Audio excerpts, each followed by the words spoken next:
കാസർഗോഡ് 5 വയസ്സുകാരന് രണ്ടാനച്ഛന്റെ ക്രൂരമർദ്ദനം. മർദ്ദിക്കുന്ന ദൃശ്യങ്ങൾ പകർത്തി അയൽവാസി പോലീസിന് കൈമാറിയതോടെയാണ് സംഭവം പുറം ലോകം അറിഞ്ഞത്.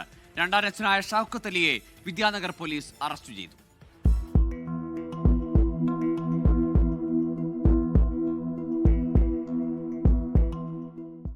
കാസർഗോഡ് ചെട്ടുംകുഴിയിലാണ് 5 വയസ്സുകാരന് രണ്ടാനച്ഛനിൽ നിന്ന് ക്രൂരമർദ്ദനമേറ്റത്.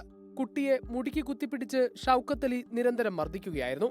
അയൽവാസി മർദ്ദന ദൃശ്യങ്ങൾ പകർത്തി പോലീസിന് കൈമാറിയതോടെയാണ് സംഭവം പുറം ലോകം അറിഞ്ഞത്. രണ്ടാനച്ഛനായ ഷൗക്കത്ത് അലിയെ വിദ്യാനഗർ പോലീസ് അറസ്റ്റ് ചെയ്തു. കുട്ടിയുടെ പിതാവും മാതാവും 3 വർഷം മുമ്പ് വിവാഹമോചിതരായിരുന്നു.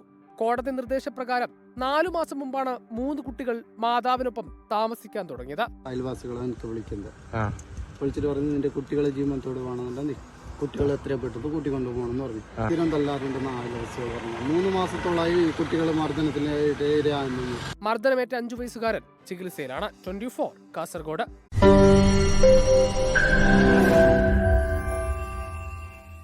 ലോകത്തെവിടെയായാലും ഏത് സമയത്തും 24 വാർത്തകളും ഓഗ്മെന്റഡ് റിയാലിറ്റി പാക്കേജുകളും എക്സ്പ്ലെയിനറുകളും വിശദമായി കാണാൻ ഞങ്ങളുടെ യൂട്യൂബ് ചാനൽ നിങ്ങൾക്ക് സബ്സ്ക്രൈബ് ചെയ്യാം.